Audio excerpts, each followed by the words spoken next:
Mr Speaker. Dr Russell Norman. Thank you, Mr Speaker. Together it is possible to build a cleaner, fairer, smarter New Zealand.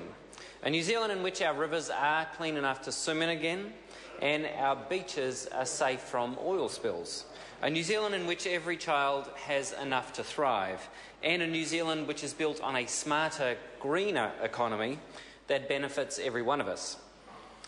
However, this vision of a richer country is not the New Zealand that National has left after 6 years in government. Under National, 2/3 of our monitored river swimming sites are now so polluted they're considered unsafe for swimming. Swimmable rivers are a birthright of our children, but the opportunity to swim in our sea and our rivers isn't the only birthright that National is denying our children. There are 35,000 more children in severe poverty in New Zealand now than when the National Party was elected to government. 50% of all New Zealanders have seen no real increase in their net income at all once housing costs are taken into account.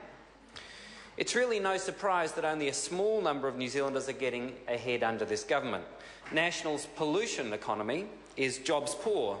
It favours low-value, simple commodities over high-value innovation. Evidence of National turning their back on the innovation economy is their plan to cut government research and development spending by 10% in real terms over the next 3 years, according to their own statistics. 3 more years of National is not a safe option for New Zealand. 3 more years will put our environment, our children and our economy at risk. The Green Party has a comprehensive plan for a cleaner, fairer, smarter New Zealand.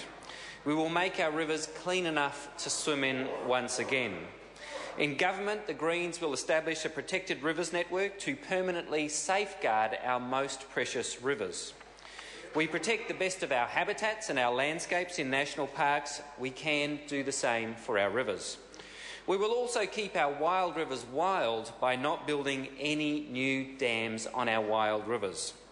And we'll put in place proper water rules that ensure that no New Zealand river is allowed to degrade further and that our rivers and lakes are clean enough for swimming once more. New Zealanders have a plan. New Zealanders have a choice. The Green Party's plan for rivers that are clean enough to swim in, or National Party's plan for polluted rivers that are so polluted that even if you touch them, if you dip your toe in them, you have a serious risk of a serious infection. I know which option I prefer. Persistent and damaging poverty and inequality, another legacy of this government, grates with the sense of who we are as a nation. But child poverty can be eliminated. We need to have a plan.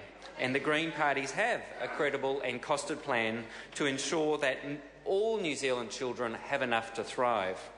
For a start, in government, the Green Party will extend the 20 hours early childcare subsidy to every 2-year-old. For parents of the 40,000 children aged between 2 and 3 who currently miss out on the 20 hours funding support, this will mean they'll be up to $95 a week better off. At the same time as reducing the cost to parents of early childhood education, we will embark on an ambitious plan to improve the quality of early childhood education for all our children, starting with restoring full funding to those centres who employ 100% trained teachers. Good quality early childhood education has a profound lifelong impact on a child, one the government simply doesn't understand. It can mean starting school ready to learn and in a position to get the most out of education. Research shows that investing in early childhood education is one of the most effective investments a society can make. For every $1 spent on early childhood education, between $3 and $16 is returned. The Greens will invest in our kids so they can thrive and get them out of National's poverty trap. It's time also to get serious about building a smarter economy. If we want to provide for our social needs and aspirations, we need to be at least as innovative as other nations. That means making high value-added manufactured goods and services, not simply selling commodities like raw logs and milk powder, as is the National Party's plan. To kickstart a transformational shift in how our economy creates wealth, the Green Party will invest $1 billion in new government funding into research and development unlike cutting it as the government proposes. We'll also fund an additional 1,000 places at tertiary institutions for students of engineering, mathematics, computer science and physical sciences. The member's time has expired. Ian McKelvey. Thank you, Mr Speaker. That was, without a doubt, one of the most boring obituaries I've ever heard in my life. It was, in my view, a gross misuse of fact